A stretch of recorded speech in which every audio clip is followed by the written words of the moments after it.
Jornada de celebración para el sandinismo y de protestas para la oposición. En El Salvador, un grupo de nicaragüenses, declaró el Día Global de Luto por Nicaragua. Ellos aseguran no tienen nada que celebrar, pero sí señalan mucho que denunciar, como la destrucción de la institucionalidad del Estado y la escalada de represión. Mientras tanto, el Ejecutivo nicaragüense cuenta con el apoyo del gobierno de El Salvador, ¿sí?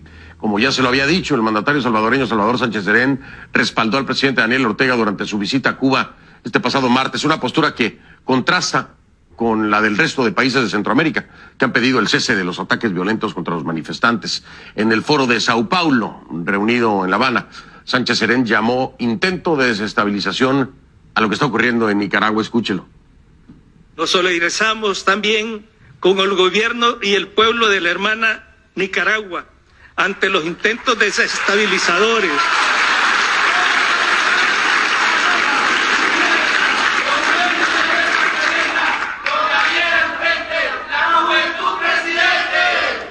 para alterar el orden constitucional, derrocar por la fuerza al gobierno legítimamente electo y arrebatar a la población los grandes avances sociales y económicos en uno de los países que alcanzó el mayor crecimiento y estabilidad en la región.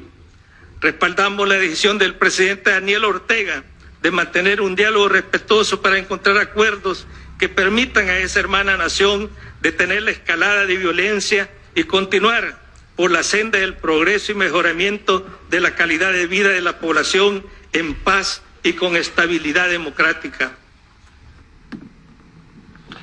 El presidente de El Salvador, Salvador Sánchez Serén, decía eso, pero otras voces en El Salvador abogan por la transformación política del país.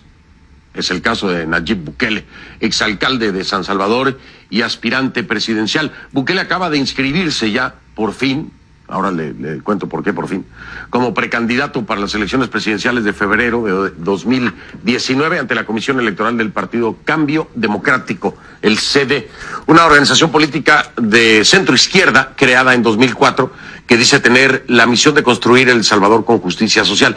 Actualmente solo cuenta con un diputado en la Asamblea Legislativa. Bukele es, sin embargo, un viejo conocido de la política salvadoreña. También fue alcalde del municipio de Nuevo Cuscatlán y fundó su propio partido, Nuevas Ideas. Conoce el funcionamiento de El Salvador, pero quiere un cambio en el camino, denuncia obstáculos también a su candidatura. Su precandidatura con Cambio Democrático es una alianza estratégica, porque la autoridad electoral, denuncia a él, ha dilatado la inscripción de su formación política.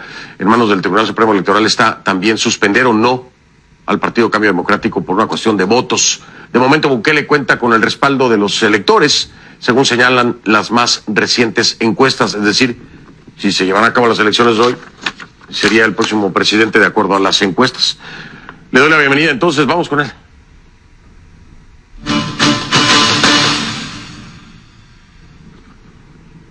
Me acompaña Nayib Bukele desde nuestros estudios en Washington. Nayib, buenas noches, bienvenido.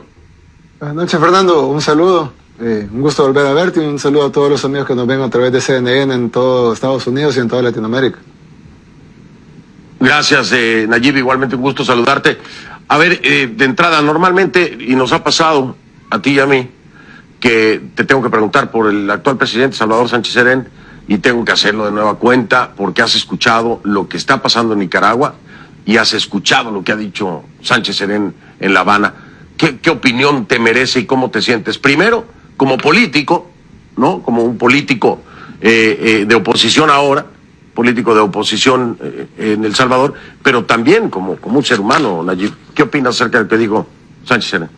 Bueno, pues la verdad yo creo que estamos presenciando, Fernando, y no solo las palabras del presidente Sánchez Serén, sino que si tú ves los aplausos, la casi ovación que recibió cuando dijo eso, que para el 95% de la gente que lo está oyendo pudiera parecer aberrante, pero para la gente que estaba en ese foro aparentemente parecía como que estaba diciendo algo novedoso, algo excelente. Creo que lo que estamos presenciando es el desaparecimiento de las ideologías que se crearon con la Revolución Francesa y que, bueno, duraron durante todo el siglo, casi todo el siglo XIX, duraron durante todo el siglo XX, pero ya ahora, para el año 2018, ya perdieron total vigencia y lo estás viendo ahí cuando ideologías que se determinaban como revolucionarias, contradictatoriales, etcétera, ahora resulta que están apoyando dictadores reaccionarios que lo que están haciendo es suprimiendo a su pueblo, y eso es una cosa que no tiene duda. Es decir, hay una cosa que se llama opinión y otra cosa que se llama información, que son los hechos, y los hechos en Nicaragua son avasalladores. Tenés, bueno, en algunas cuentas 300 muertos, 350 muertos, de las cuentas más escépticas hablan de 250 muertos. Yo creo que si estuviéramos arriba de 5 sería inaceptable, ya no se diga cientos. Y lo que está sucediendo en Nicaragua, pues es lo que ha sucedido en otros países, en donde el pueblo simplemente ya no se siente representado por su gobierno, y al no haber vías democráticas para cambiarlo, ya que el orteguismo, como le llaman algunos ahora, orteguismo, mureísmo, se ha implantado como una fuerza que controla todo, controla el legislativo, el judicial, la fiscalía, controla la policía, la Fuerza Armada, el ejecutivo, el presidente y el vicepresidente son marido y mujer, es decir, controlan todo, controlan los medios de comunicación, o la gran mayoría de ellos. Entonces, pues la gente no le queda otra más que salir a las calles a protestar, en su mayoría, mayoritariamente pacífica, pero han sido reprimidos con una brutalidad como si se tratara de una invasión de soldados, cuando la gente, tú lo has visto en las calles, muchos son ancianos, otros son estudiantes, otros se han refugiado en la universidad incluso, y los soldados han entrado a la fuerza. Entonces lo que está pasando en Nicaragua, pues hace 30, 40 años, yo estoy seguro que el presidente Sánchez Serén lo hubiera condenado y hubiera dicho que era increíble lo que estaba haciendo Somoza, ¿verdad? Pero ahora que es Ortega, pues se le aplaude, porque simple y sencillamente él tiene una etiqueta que se le puede considerar de izquierda, pero realmente ya no vale nada, porque simple y sencillamente se está comportando igual como se comportó Somoza en el siglo pasado. No hay ninguna diferencia, la única diferencia es de que ahora pues hay más medios de comunicación, hay redes sociales, y es más difícil tratar de callar un levantamiento popular a la fuerza. Yo sinceramente no veo una salida para el actual presidente Ortega, más que una elección anticipada o una dimisión, o simplemente mantener la crisis durante años en su país, pero el costo va a ser no solo en vidas humanas, sino en todo sentido, social, turístico, económico. El costo va a ser altísimo, es decir, Nicaragua no soportaría muchos meses más así, mucho menos años. Nayib, a mí siempre me sorprende cuando hablo contigo, para nuestra audiencia también, y yo y sabes que soy muy directo porque me conoces, y yo voy a decirlo, estoy escuchando a Nayib Bukele. El origen de Nayib Bukele en términos políticos, de alguna u otra forma, viene del partido del gobierno, ¿no? Del Frente Farabundo Martí para la Liberación Nacional. Ahí estuviste, fuiste parte de esta mentalidad que hoy, lo digo porque la encabeza el presidente Salvador Sánchez Serén, que hoy está apoyando al gobierno de Daniel Ortega. Este cambio de mentalidad, Nayib, fue el que te hizo salir del Frente Farabundo Martí para la Liberación Nacional y alejarte precisamente de este aparato encabezado, bueno, pues por el mismo presidente Serén, ¿no? Sí, voy a precisar una cosa, perdón, si me permitís. Obviamente una evolución en su pensar, es imposible que uno se mantenga estático, es decir, es lo contrario a la revolución, es decir, obviamente uno tiene que mantenerse en una dinámica en pensamiento en evolución. Pero más que eso, yo creo que el que cambió de pensar no somos la gente que nos hemos ido. De hecho, como tú lo mencionaste, nuestro movimiento Nuevas Ideas tiene el apoyo de la gran mayoría de la población, y eso no lo digo yo, lo dicen todas las encuestas de opinión, todas, de las universidades más prestigiosas del país, la Gallup, Mitofsky. Tú escoges al gusto, las de derecha, las de izquierda, todas dicen que tenemos el mayor apoyo en El Salvador. Es decir, el que ha cambiado es la mentalidad de las personas que se autodenominaban revolucionarias en el siglo pasado, pero ahora están haciendo todo lo contrario. Te pongo el ejemplo de Ortega. Yo te apuesto que si volviéramos al pasado y escucháramos al Ortega del pasado, que tampoco es un personaje que a mí nunca me gustó en lo personal, pero si escucháramos al Ortega del pasado, que luchaba contra Somoza, te apuesto que hubiera dicho que vivan los estudiantes, vivan los obreros, vivan los campesinos, viva el pueblo que se levante contra la dictadura, abajo contra la represión, entre más represión más lucha, el pueblo unido jamás será vencido, etcétera. Es decir, eso no debe de cambiar. Yo siempre considero que todas esas cosas correctas. El punto es ahora quién representa al pueblo, quién representa a los campesinos, a los obreros, quién representa a los estudiantes. Pues nosotros vemos a los estudiantes en Nicaragua, vemos a los campesinos, vemos a los obreros, y los vemos marchando en contra del gobierno. ¿Y quiénes son los que están reprimiendo? El gobierno. ¿cuál es la respuesta que da el pueblo? A más represión, más lucha, el pueblo unido jamás será vencido. Entonces realmente, incluso si nos quisiéramos casar con ideologías obsoletas del pasado, porque yo creo que ya no aplican para el año en el que le vivimos, y mucho menos de aquí para adelante, pero incluso si quisiéramos retrotraernos al siglo XX, ellos están totalmente en un cambio de 180 grados con su discurso de juventud, cuando ellos iban a la vanguardia de las marchas, y ahora pues ellos son los que están dando la orden de esas marchas. Entonces, al final de cuentas, creo que el cambio de mentalidad, si bien sí hemos tenido, digamos, una evolución en el pensar que las ideas del pasado deben de recordarse y ser parte de nuestra historia, pero hemos de empezar a ver las ideas del futuro y ver cómo llevamos a nuestros países, a nuestras sociedades adelante, en una nueva realidad que vivimos que es muy diferente que vivimos en los 80, y no solo lo ves en Nicaragua, lo ves en Europa, lo ves aquí en Estados Unidos, lo ves en El Salvador, lo ves en prácticamente todos los países de Centroamérica, y, bueno, prácticamente todos los países del mundo, sino que no solo cambiamos eso, pero incluso si te quisieras mantener las ideas arcaicas y obsoletas del pasado, ellos están totalmente en contra de lo que ellos mismos siempre predicaron, y estoy seguro que hace 40 años ellos hubieran estado en las marchas criticando al gobierno por la represión, y ahora están aplaudiendo al gobierno por la represión, sencillamente porque uno de sus amigos está como presidente de ese país, pero no veo la diferencia de lo que hace Ortega de lo que hacía Somoza.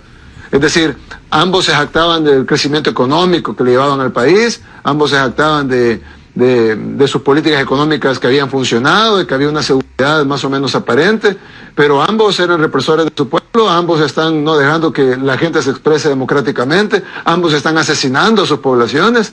Entonces, al final no veo diferencia entre Somoza y Ortega. Por eso que incluso, aunque quisiéramos retrotraernos a las ideologías obsoletas del pasado, que para mí deberíamos dejarlas atrás como un caso de estudio, pero ya deberíamos de empezar a pensar en las nuevas formas de gobierno que necesitan los nuevos tiempos, pero aún, yéndonos al pasado, están ellos en total contradicción. Si tú escuchas sus discursos de ahora y escuchas los discursos de antes, es un absurdo, básicamente. Pues resulta muy interesante ya cuando uno lo ve en retrospectiva, porque hay como sustentar lo que está diciendo Nayib Bukele, hay como sustentarlo el registro gráfico, debe haber el registro de video incluso, ¿sí? ¿No? Y escucharíamos esas voces del pasado completamente contradictorias a los presentes. Nayib, voy a marcar pausa, no me despido de ti, sigo hablando en un momento para regresar y entrar un poquito con el tema de lo que está pasando. Bueno, primero también preguntarte, lo dejo en la mesa y me respondes de regreso. A Nayib Bukele, que ya precandidato, ¿no? Vamos a decirlo de sede, ¿no le tiembla la mano para decir quién o qué país es una dictadura en ese momento en Latinoamérica? ¿No le tiembla la mano? ¿Me dice cuál es o todavía no hay dictaduras? Tú me dices después de la pausa. Nayib Bukele desde nuestros estudios en Washington. Ya regreso. El más novedoso traductor también está presente en Rusia. Expeak. Lenguaje universal, una superaplicación que convierte tus palabras en imágenes que todos pueden entender. Una aplicación que los fanáticos y viajeros de viernes en CNN.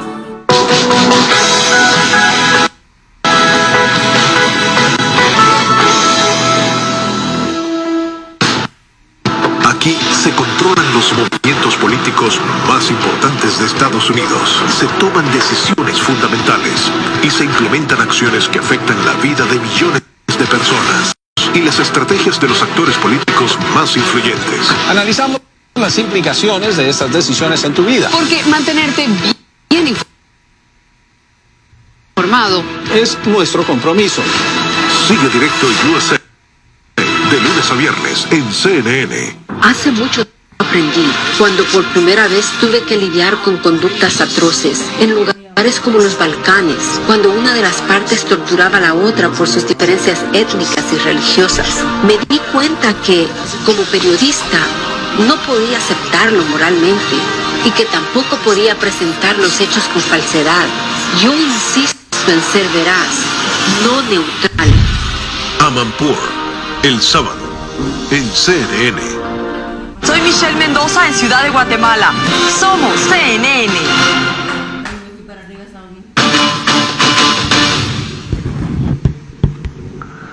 Estamos de regreso y le hacía la pregunta a Nayib Bukele antes de ir a la pausa, ya precandidato del CD en El Salvador. Oye, ¿te tiembla la mano para decidir o definir si hay dictaduras y cuáles son en Latinoamérica o no? No, por supuesto que no, al contrario. De hecho, creo que hay un punto muy importante que tocar ahí, Fernando, y es de que generalmente nos gusta señalar a nuestros dictadores menos simpáticos, pero nos gusta defender a nuestros dictadores favoritos. Y eso pasa con los que se autodenominan. Yo digo se autodenominan porque siento que eso de derecha e izquierda quedó en el siglo pasado, y si tú le preguntas a cualquier millennial, ya no se diga alguien de generación Z, pues no se va a identificar ni como derecha ni como izquierda, porque simplemente ya no significa nada de esas definiciones para ellos.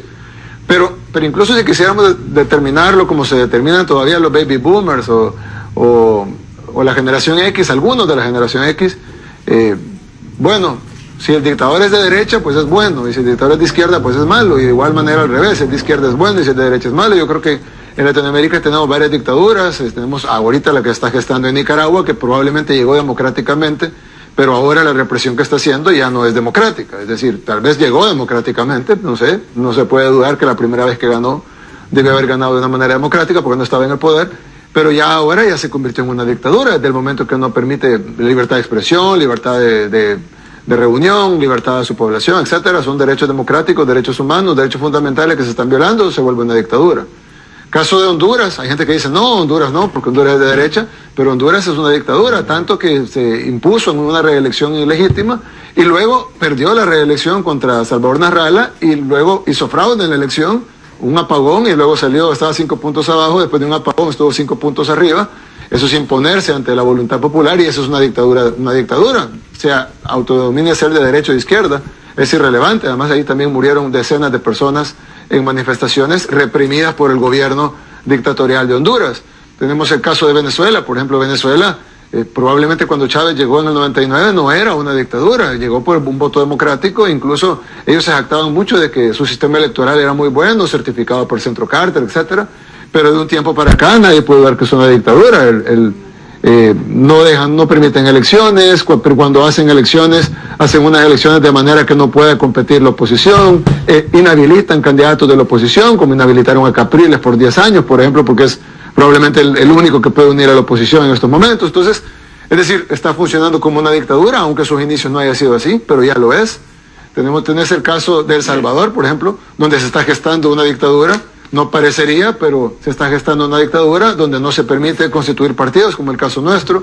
Se nos pidieron 50,000 firmas, llevamos 200,000, de las cuales el tribunal validó 176,000, y hoy por hoy no tenemos un partido político, a pesar de haber cumplido con todos los requisitos.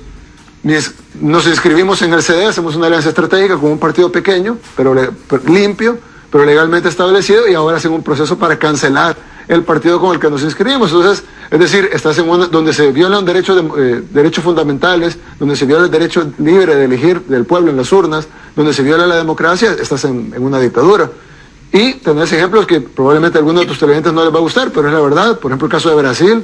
En Brasil tenés, Dilma Rousseff fue quitada, yo no estoy defendiéndola a ella, pero luego asumió un presidente que nadie eligió.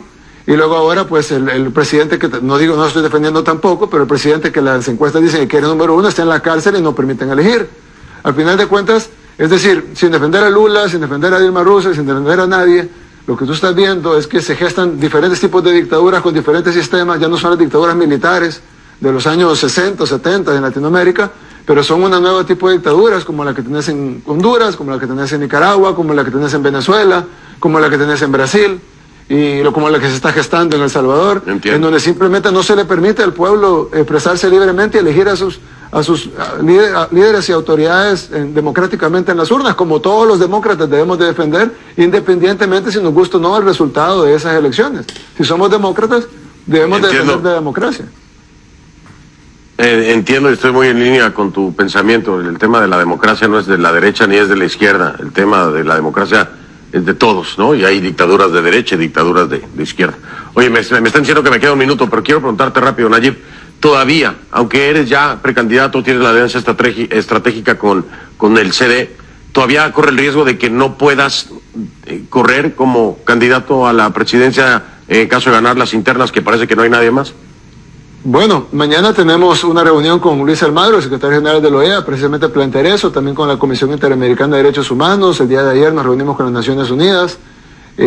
para exponer precisamente eso, de que en El Salvador la democracia tan débil que tenemos, que se fue gestando poco a poco, incluso tuvimos una guerra civil hace menos de 30 años, y ahora pues lo que estamos viendo es un retroceso de casi 40 años en nuestra democracia, en donde ya la competencia ya no es en las urnas, es decir, que el pueblo salvadoreño va y elija a sus líderes democráticamente, sino que la competencia es una competencia de quién tiene control sobre más instituciones y quién puede inhabilitar candidatos, cancelar partidos, no autorizar nuevos partidos, no autorizar nuevas expresiones del pueblo, a pesar que, como tú mismo lo dijiste al inicio de la entrevista, tenemos la gran mayoría de la población que quiere votar por nosotros y el sistema lo está previniendo. Claro, nosotros vamos buscando las vías para participar, pero el sistema es tan poderoso y tan grande que lo evita. Y lo que queremos evitar en El Salvador es que nos pase algo como lo que pasó en Honduras, perdón, o lo que pasó en Nicaragua, de que la gente al final no encuentra una forma de responder y se va a las calles.